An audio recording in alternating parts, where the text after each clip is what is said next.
جنت کی سیر کرائی جائے گی، اس سے پوچھا جائے گا کہ اچھا یہ بتلاؤ کہ تم نے دنیا کے اندر کوئی پریشانی، تو کوئی تنگ دستی، کوئی مفلسی، کوئی پریشانی دیکھی تھی؟ جی تو کہے گا کہ ہم نے دنیا کے اندر تو کوئی پریشانی نہیں دیکھی، دنیا کے اندر کوئی مفلسی نہیں دیکھی، کوئی تنگ دستی نہیں دیکھی۔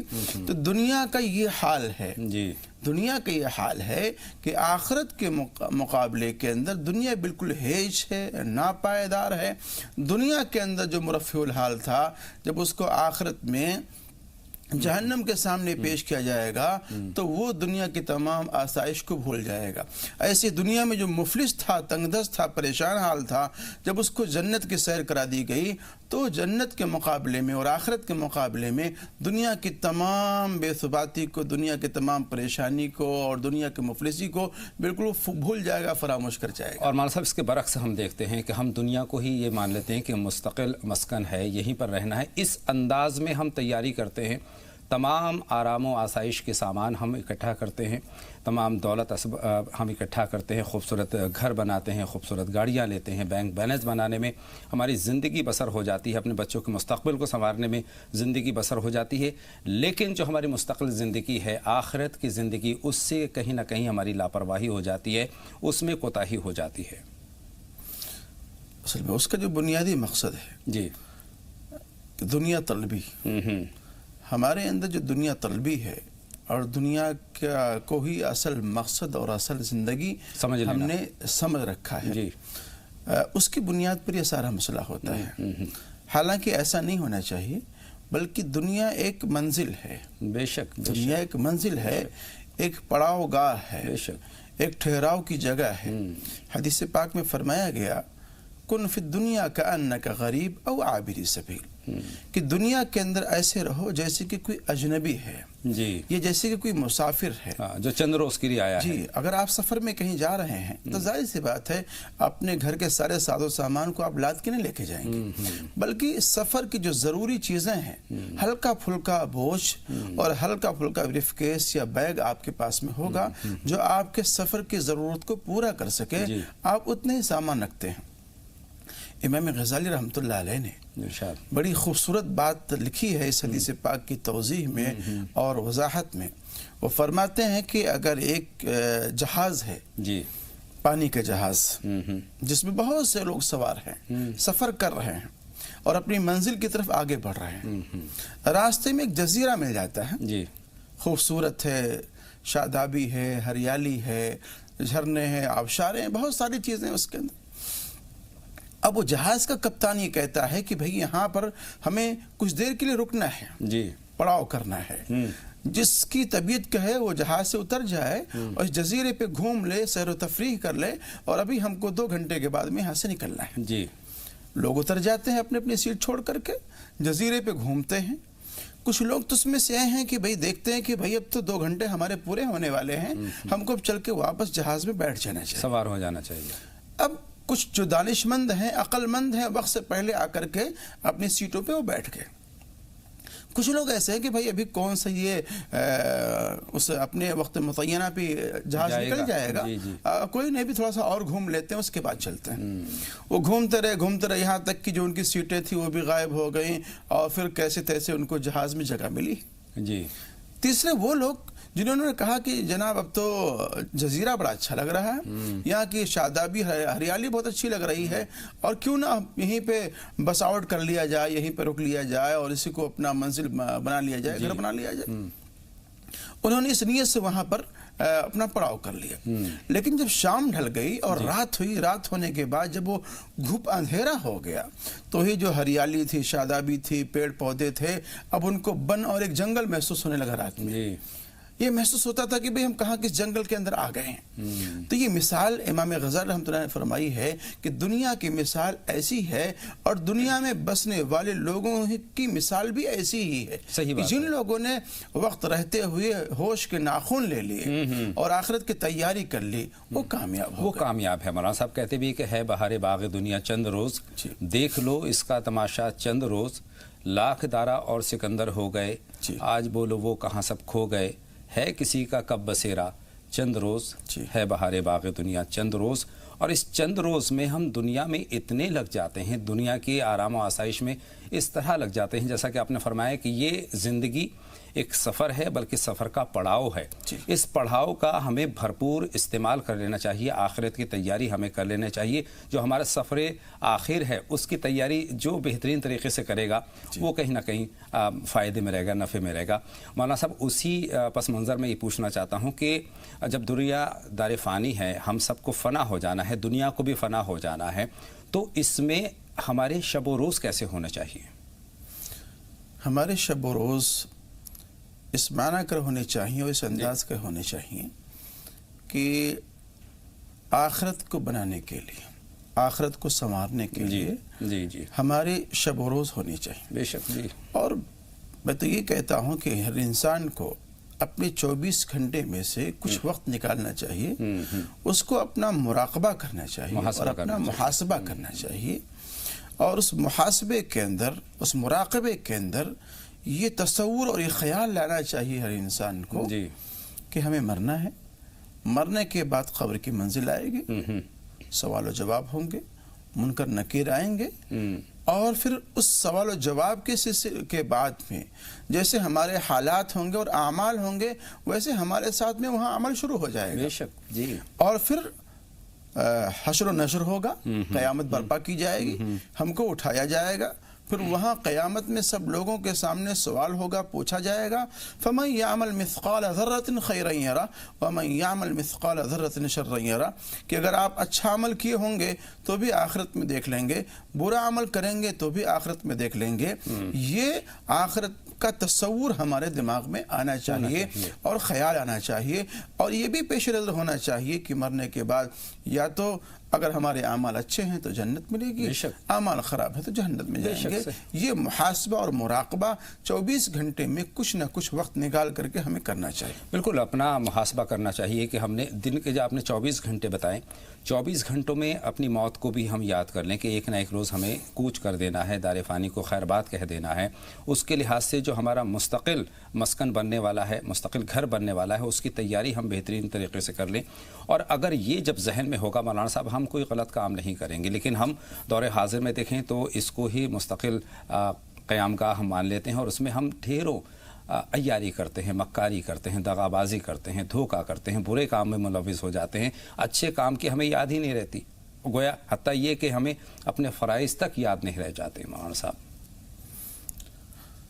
دنیا طلبی کے اندر ہم لوگ اتنا لگ گئے ہیں، بالکل اتنا لگ گئے ہیں، اور پھر ہم نے اس دنیا ہی کو ہی سب کچھ سمجھ رکھا ہے، اور اس دنیا کو بنانے کے لیے، اس کو سنوارنے کے لیے، سجانے کے لیے تگ و دو ہماری رہتی ہے، اور صبح شام ہم اسی پر خرچ کرتے ہیں، اور اس کے لیے پھر جھوٹ ہے، رشوت ہے، دغا بازی ہے، خیانت ہے، یہ سارے اعمال کر کے ہم دنیا کو بنانے، اس کے سنوارنے کی فکر میں ہم لوگ لگے رہتے ہیں۔ اور مزے کی بات یہ ہے کہ ہمیں یہ احساس تک نہیں ہوتا ہے کہ ہم غلط ہیں، ہمیں اتنی فرصت ہی نہیں ہے کہ ہم اپنا محاسبہ کریں، اپنے ضمیر کی آواز سنیں، جبکہ ہمارا ضمیر سب سے بہترین منصف ہے۔ اگر ہم کوئی غلط قدم اٹھا رہے ہیں تو سب سے پہلے ہمارا ضمیر ہمیں آواز دے گا کہ غلط ہے، یہ صحیح راستہ یہ ہے، لیکن ہم اپنے ضمیر کی آواز سننے کے لیے بھی نہیں ٹھہرتے، اتنا وقت بھی نہیں ہے کہ ہم اپنے اچھے برے کا احساس کر سکیں اور اس کی اصلاح کر سکیں۔ مولانا صاحب، اس پر آپ کا بیان۔ استفتی قلبک فإن القلب خیر المفتی، جی کہ آپ اپنے دل سے کسی بھی معاملے میں آپ فتویٰ لے لیں، دل بہترین مفتی ہوا کرتا ہے۔ جب چور چوری کر رہا ہوتا ہے نا، دل اس کا ملامت کرتا ہے، جب زانی زنا کر رہا ہوتا ہے تو اس کا دل ملامت کرتا ہے، جب شرابی شراب پی رہا ہوتا ہے تو اس کا دل ملامت کرتا ہے۔ غرض ہے کہ جو مجرم ہوتا ہے، اس کا جو جرم ہے، وہ خود اس کو اپنے مجرم ہونے کا احساس دلاتا ہے کہ تم کام غلط کر رہے ہو، صحیح بات ہے، تم غلط کر رہے ہو اور تم ایک جرم کا ارتکاب کر رہے ہو۔ یہ اس مجرم کے ساتھ میں معاملہ ہوتا ہے۔ تو مجرم چاہے وہ شرابی ہو، چاہے وہ دغا بازی کرنے والا ہو، چاہے امانت میں خیانت کرنے والا ہو، ہمیں اور آپ کو، تمام ناظرین کرام کو 24 گھنٹے میں سے کچھ وقت نکال کر کے اپنا محاسبہ کرنا چاہیے، اپنا مراقبہ کرنا چاہیے، اور اپنے مراقبے کے ساتھ ساتھ یہ بھی دیکھتے رہنا چاہیے کہ ہمارا دل دنیا کے ساتھ میں کتنا لگا ہوا ہے۔ صحیح بتایا مولانا صاحب، دنیا کی حقیقت سے ہم واقف ہو چکے ہیں اب تک کے بیان سے۔ اب ہم یہ جاننا چاہتے ہیں کہ قرآن و حدیث سے، اس کی روح سے ہمیں دنیا کو کس نظر سے دیکھنا چاہیے؟ اگر آپ یہ دیکھتے ہیں جی اپنے مراقبے اور اپنے محاسبے کے بعد جی جی کہ آپ کے دل کے اندر اور آپ کے دماغ کے اندر آخرت کا تصور آتا ہے کہ نہیں آتا، آخرت کی فکر پیدا ہوتی کہ نہیں ہوتی ہے، جی اللہ کے عذاب کا اور اللہ کی پکڑ کا خوف آتا ہے کہ نہیں آتا ہے، اگر یہ خیال اگر آپ کے دل کے اندر آئے جی تو آپ یہ سمجھ لیں کہ پھر آپ کے دل کے اندر دنیا کی محبت نہیں ہے، نہیں ہوگی۔ جی لیکن اگر آپ یہ سرے سے بالکل آپ کے دل کے اندر یہ باتیں ناپید ہیں کہ ذرا بھی آخرت کی فکر نہیں ہے، آخرت کا تصور نہیں ہے، اللہ کے پکڑ کا اور اللہ کے عذاب کا تصور نہیں ہے، اور پھر واقعی آپ دیکھ رہے ہیں کہ 24 گھنٹے صبح ہو کہ شام ہو، دن ہو کہ رات ہو، آپ دنیا جمع کرنے میں، دنیا اکٹھا کرنے میں لگے ہوئے ہیں، تو پھر آپ یہ سمجھ لیجئے کہ دنیا کی محبت آپ کے دل کے اندر ہے اور آپ دنیا کے حریص ہیں، آپ دنیا کے لالچی ہیں۔ ایک صحابی ہیں، جی انہوں نے اپنے گھر کے اندر ایک گڑھا کھود رکھا تھا، جی جی اس گڑھے کے اندر وہ 24 گھنٹے میں سے کچھ دیر کے لیے اپنے آپ کو لٹا دیا کرتے تھے۔ کچھ لوگوں نے سوال کیا، پوچھا کہ بھئی یہ کیا ماجرا ہے، ایسا کیوں کرتے ہیں؟ تو انہوں نے جواب دیا کہ جب میں اپنے دل کو اللہ کی یاد سے اور اللہ کے پکڑ سے اور آخرت سے غافل پاتا ہوں تو اپنے آپ کو اس گڑھے کے حوالے کر دیتا ہوں، یہ تصور لاتا ہوں، یہ خیال لاتا ہوں اپنے دماغ کے اندر کہ ایک زمانہ ایسا آئے گا کہ تم کو گڑھے میں اتارا جائے گا، منو مٹی کے اندر تم کو دبا دیا جائے گا، اور وہاں حشرات الارض کیڑے مکوڑے تمہیں اپنا نوالا بنائیں گے اور تم ان کے لقمہ بنو گے۔ یہ تصور لاتا ہوں، اس تصور کی بنیاد پر پھر آخرت کی فکر پیدا ہوتی ہے۔ صحیح بات ہے، وہاں سے فکر پیدا ہوتی ہے۔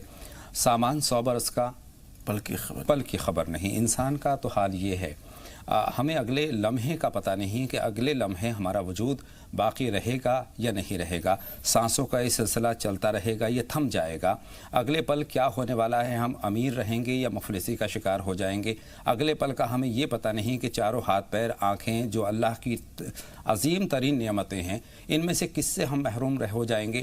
تو ایک پل کی تو خبر نہیں ہے، لیکن سامان ہم 100 برس کا کرتے ہیں، اور اس سوچ کے تئیں ہم گھمنڈ بھی کرتے ہیں، عیاری بھی کرتے ہیں، مکاری بھی کرتے ہیں، ملاوٹ بھی کرتے ہیں، حقوق العباد کی پامالی بھی کرتے ہیں، حقوق اللہ کی پامالی بھی کرتے ہیں، اور جو راہ راست کے چیزیں ہیں، نماز ہے، روزہ ہے، زکوٰۃ ہے، اپنوں کی مدد ہے، بہت خلوص سے پیش آنا ہے، تمام تر چیزیں ہماری زندگی سے بالکل مٹ جاتی ہیں۔ ہم باز کیوں نہیں آتے اپنی ان تمام جو چیزیں ہیں، جو تمام سوچ ہے مولانا صاحب، کس طرح سے ہم باز آئیں؟ دو چیزیں ہیں، وہ دو چیزیں ہمیں اپنے اندر پیدا کرنی پڑیں گی، جی جی، اور جس کی وجہ سے یہ دنیا کی محبت ہو رہی ہے، وہ دنیا کی محبت دو بنیادوں پر ہو رہی ہے، جی، حب الدنیا و کراہیت الموت، دنیا کی محبت اور موت سے ناپسندیدگی، موت سے راہ فرار۔ حالانکہ موت سے کسی کو راہ فرار نہیں ہے، بے شک، جی، ہم روزانہ دیکھتے ہیں کہ ہزاروں لوگ مر رہے ہیں، اپنے ہاتھوں سے نہ جانے کتنے لوگوں کو دفناتے ہیں، قبر میں اتار کے آتے ہیں، بے شک، تو یہ تمام چیزیں دیکھ رہے ہیں، دیکھنے کے باوجود بھی ہمارے اندر اس کا یقین نہیں ہوتا ہے، بے شک، جی، اور جس کی بنیاد پر پھر دنیا کے جمع کرنے کے لیے، اکٹھا کرنے کے لیے ہم لوگ لگ جاتے ہیں۔ الدنیا لا مقام لها، کہ دنیا یہ کسی کا مقام نہیں ہے، دنیا کسی کی جگہ نہیں ہے، دنیا کسی کی جاگیر نہیں ہے، دنیا کے اندر آنا جانے کی دلیل ہے اور علامت ہے۔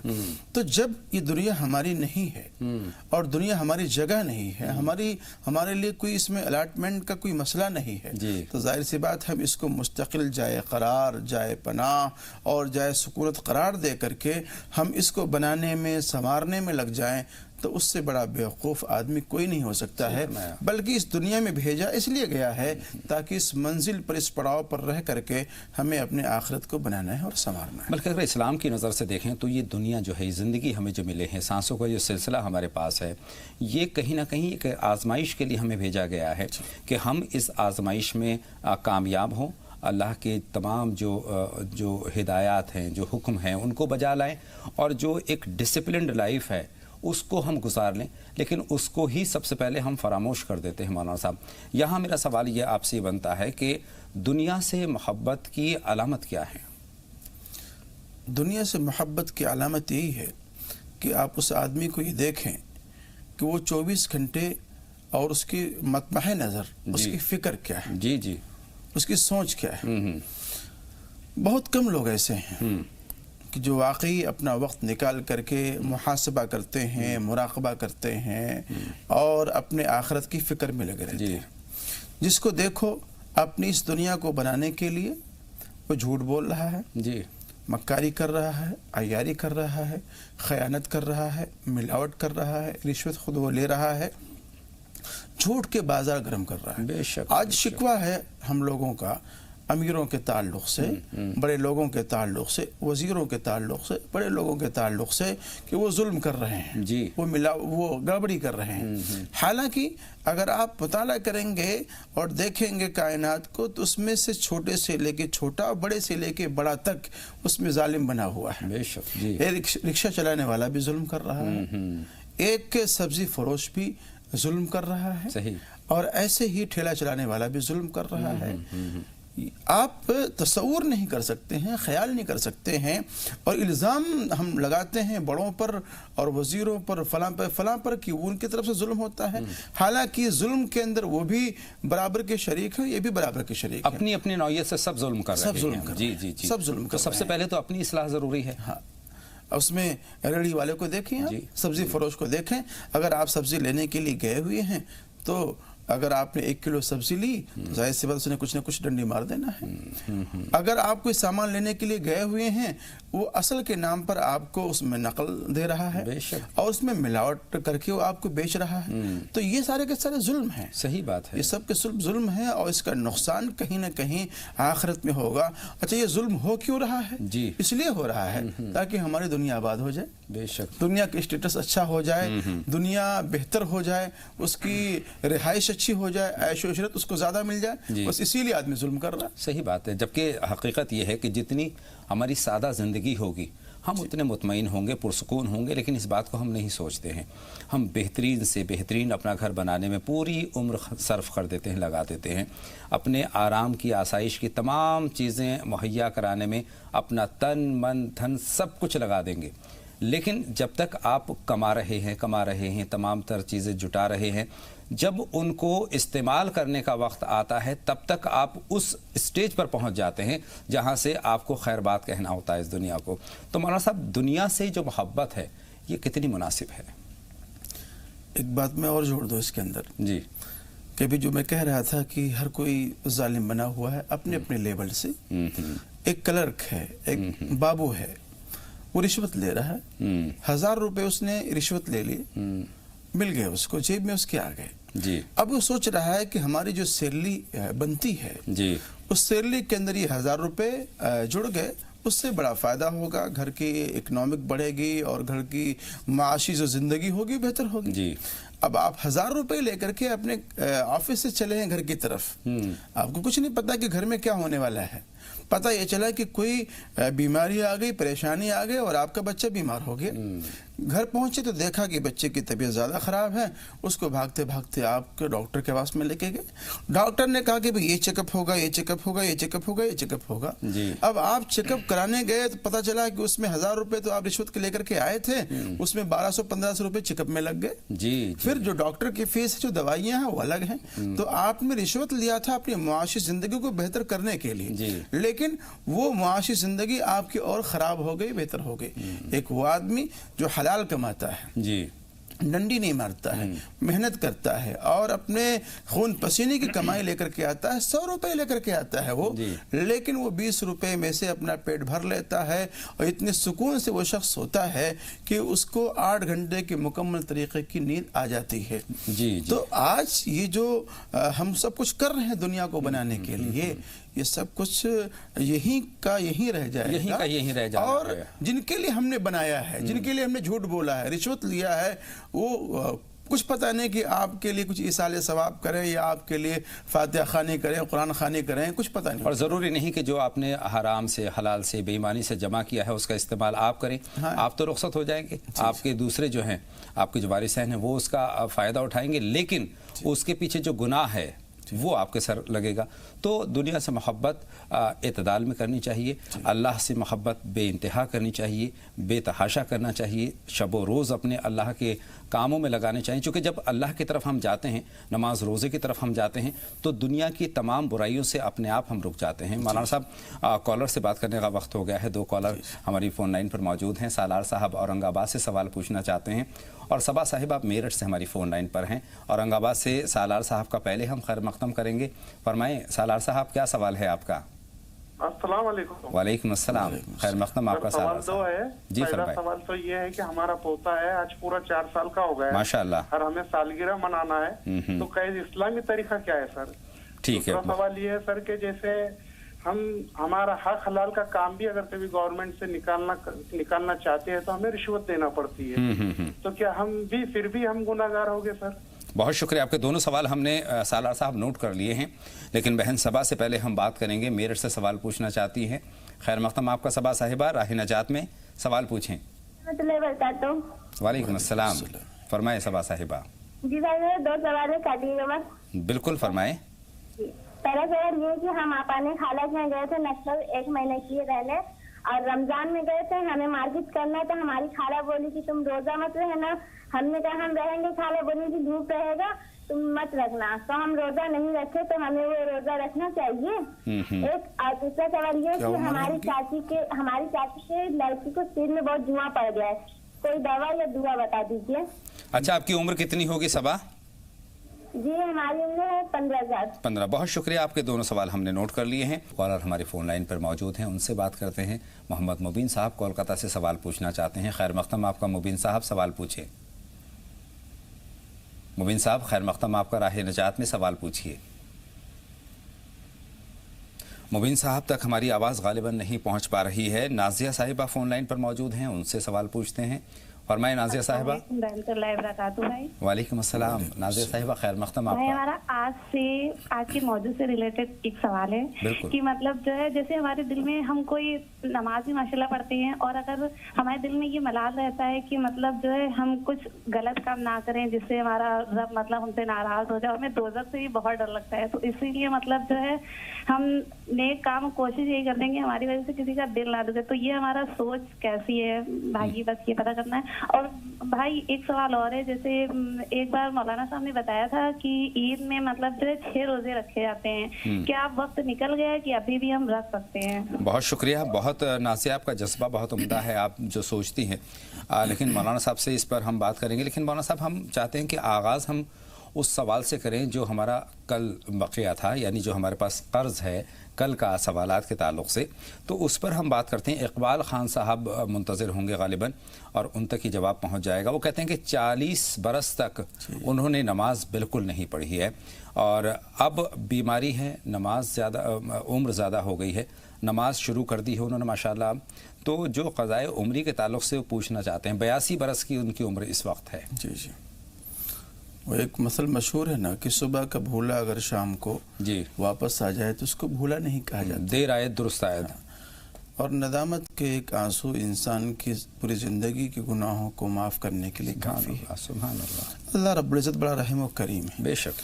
اب اگر یہ فکر پیدا ہوئی ہے اس عمر میں آ کر کے، تو جو آپ کی 5 وقتہ نمازیں اس کو پابندی سے ادا کریں، اور اللہ آپ کی عمر اور آپ کی صحت کو باقی رکھے. آپ روزانہ ہر نماز کے ساتھ میں ایک نماز کی قضا کرنا شروع کر دیں. ایک نماز کی قضا، ظہر کی نماز ہے تو ظہر میں ایک ظہر کی قضا کر لیں، عصر میں ایک عصر کی قضا کر لیں، مغرب میں ایک مغرب کی قضا کر لیں. اس طرح سے روزانہ کا ایک معمول بنا لیں. جب تک آپ کی زندگی رہی آپ اس طرح سے قضا کرتے رہیں، اور باقی اللہ رب العزت سے توبہ استغفار کریں. بقول ان کے کہ بہت زیادہ بیماری کی وجہ سے بھی، اور عمر زیادہ ہونے کی وجہ سے بھی، اور کمزوری کی وجہ سے بھی بہت زیادہ نہیں کر پاتے ہیں. تو ایسی صورت میں دیکھیے جو فرائض ہیں وہ تو معاف نہیں ہوں گے. بے شک. جی. اس کا طریقہ یہی ہے کہ اس کو قضا کیا جائے، اس کو قضا کیا جائے. جو ان کے ذمہ ہے اس کو ادا کریں، جو ان کے اوپر قضا ہے اس کو قضا کریں. یہی اس کا طریقہ ہے. اور باقی اللہ رب العزت سے توبہ استغفار کرتے بے شک توبہ کرتے رہنا چاہیے۔ راحلہ صاحبہ کے 2 سوال ہمارے پاس ہیں کل کے۔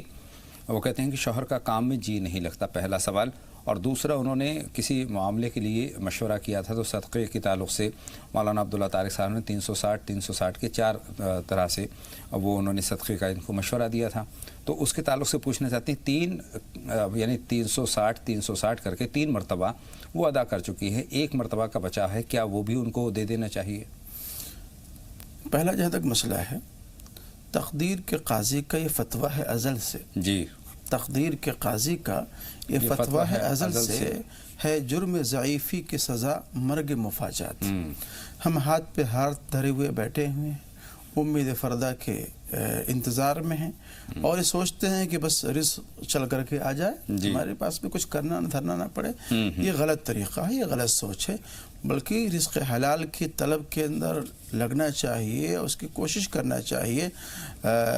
حدیث پاک میں فرمایا گیا ہے کہ حلال روزی کی تلاش میں لگنا اور سعی اور کوشش کرنا یہ فرائض کے بعد میں ایک اہم ترین فریضہ ہے۔ ہم نے ابھی حال میں ایک شمارہ کیا تھا ہے نا، تو کوششوں سے، یعنی اس میں جستجو کی بات کہی گئی ہے، اللہ کی مدد تبھی آتی ہے جب آپ جستجو کرتے ہیں، کوششیں کرتے ہیں۔ جی یہ دنیا کا دستور نہیں ہے کہ کسی کے منہ میں زبردستی لا کے لقمہ اللہ کی طرف سے ڈالا جائے، جی یہاں تک کہ انبیاء کرام اولیاء اعظام کے ساتھ میں یہ معاملہ ہوا ہے کہ پہلے کچھ کرایا گیا، اس کے بعد پھر معجزات و کرامتیں اللہ کی طرف سے ظاہر ہوئی ہیں، تو کوشش کریں وہ۔ اور رہی بات راحلہ کی جو دوسرے سوال ہیں، دوسرا سوال ان کا وہ صدقے کے تعلق سے، تو جو مولانا نے بتلایا ہے صدقے کے تعلق سے، آپ اس صدقے کو نکال دیں، اس کو مکمل کر لیں، اور جو وظیفہ آپ کو بتلایا گیا ہے اس کو کنٹینیو رکھیں۔ اس میں فائدہ یہ ہوگا کہ مزید اس عمل کے اندر استمرار رہے گا، دوام رہے گا، پھر پریشانی و مصیبت انشاءاللہ نہیں آئے گی۔ 2 کالر ہیں ہماری فون لائن پر، احسن صاحب ہیں اور ساتھ میں سائرہ صاحبہ راجستھان سے ہیں۔ احسن صاحب آپ کا خیر مقدم، راہ نجات میں سوال پوچھیں۔ السلام علیکم۔ وعلیکم السلام ورحمۃ اللہ، فرمائیں احسن صاحب۔ جی میرا سوال یہ تھا کہ وہ جو نماز میں لوگ زبردستی کر کے کسی کو بلاتے ہیں بہت زیادہ، اور وہ کچھ اس کے منہ سے نکل بھی آتا ہے کبھی کبھی، تو زیادہ زبردستی بھی کرتے ہیں لوگ، یہ ان کے لیے صحیح نہیں ہے۔ بہت شکریہ، آپ کے سوال کا مفہوم ہم تک پہنچ گیا احسن صاحب، اور بہت شکریہ، بہت بیدار ہیں ماشاءاللہ۔ سائرہ صاحبہ کا سوال اور نوٹ کر لیں مولانا صاحب، اس کے بعد آپ کی رہنمائی حاصل کریں گے۔ خیر مقدم، آپ کا سائرہ صاحبہ سوال پوچھیے۔ السلام علیکم۔ وعلیکم السلام۔ میرے نا ایک تو گیس زیادہ بنا، میری طبیعت ٹھیک نہیں رہے، میں ہر ٹائم نا کل بھی پھونکوں میرے شریر میں دوائی نہیں لاتے، ایسرا وغیرہ کرے، ابھی میں کچھ نہیں آ، ایک میرا نا پیٹ زیادہ بٹوڑا ہے۔ ٹھیک ہے بہن، آپ کا سوال مولانا صاحب تک پہنچ گیا۔ مولانا صاحب مختصر یہ کہ طبیعت خراب رہتی ہے، طبیعت خراب رہتی ہے، جیسے کہ انہوں نے اپنے حالات کے بارے میں بتلایا ہے۔ اطباء نے، ڈاکٹروں نے صبح مارننگ واک کے لیے بہت زور دیا ان تمام معاملات، جی جی جی، اور تھوڑا سا اس پہ بھی عمل کر لیں، مارننگ واک بہت ضروری ہے، اس سے بہت جو صبح کی جو ہوا ہوتی ہے بالکل فریش ہوتی ہے اور طبیعت کو کافی متاثر کرتی ہے، بے شک، تو وہ عمل کر لیں، اور ساتھ ساتھ آپ یا اللہ اس کا آپ کثرت سے ورد کریں، انشاءاللہ العزیز آپ کو افاقہ ہوگا۔ احسن صاحب کا جو سوال ہے کہ نماز کے لیے دعوت دینا اور اس میں تھوڑا جبر کے ساتھ ان کو دعوت دینا، زور زبردستی کرنا، تو اس طرح کا یہ عمل کیسا ہے، وہ جاننا ہی چاہتے ہیں۔ دیکھیے دعوت کے اندر جبر و اکراہ نہیں ہے، جی ٹھیک ہے، اور نہ یہ نبی کا دستور تھا اور نہ بعد کے صحابہ کرام کا یہ دستور رہا ہے، بلکہ اللہ کا جو پیغام ہے، جو رسول کا پیغام ہے، اس کو مناسب طریقے سے لوگوں تک پہنچا دیا جائے، ان سے ترغیب کی جائے، ان کو آمادہ کیا جائے، لیکن اس طرح سے کہ آپ کوئی سختی کریں ان کے ساتھ میں، اور سختی کی بنیاد پر پھر وہ کوئی ایسا کمنٹ کر دیں جس سے شاعر اللہ اور دین کا وقار مجروح ہو، اس طرح سے نہیں کرنا چاہیے، بلکہ حالات کو، موقع کے نزاکت کو دیکھ کر کے کام کرنا چاہیے، بہت محبت کے ساتھ، خلوص کے ساتھ، اچھائی برائی بتاتے ہوئے ان کو دعوت دینی چاہیے، اور اگر ہم بہت محبت کے ساتھ لے کر چلیں گے تو میرے خیال سے اس کا مثبت نتائج بھی نکلیں گے۔ بہت شکریہ۔ ایک کالر اور ہیں، آپ کی اجازت ہو تو ان کا سوال بھی ہم لے لیتے ہیں۔ رحمت اللہ صاحب ہیں ہماری فون لائن پر۔ خیر مقدم، آپ کا رحمت اللہ صاحب سوال پوچھیں۔ جی السلام علیکم۔ وعلیکم السلام، فرمائیں رحمت اللہ صاحب، کیا جاننا چاہتے ہیں؟